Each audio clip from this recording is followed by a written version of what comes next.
இன்று சனிக்கிழமை பெருமாளை வணங்குவதற்காக காக்கக்கரையில் உள்ள கங்கப்பெருமாள் திருக்கோவிலுக்கு சென்றோம்.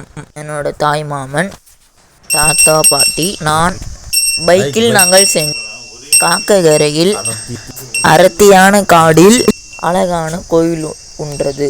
சுற்றி மாமரங்கள்.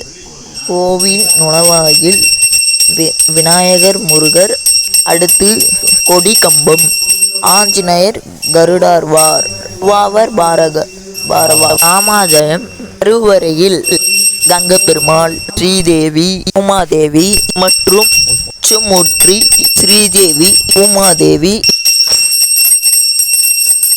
ஓம் கருடாழ்வாரே நம. ஓம் கருடாழ்வாரே நமக. ஓம் கருடாழ்வாரே நம. ஓம் ஆஞ்சநேயர். காக்கங்கரை கங்கப்பெருமாளுக்கு கோவிந்தா கோவிந்தா.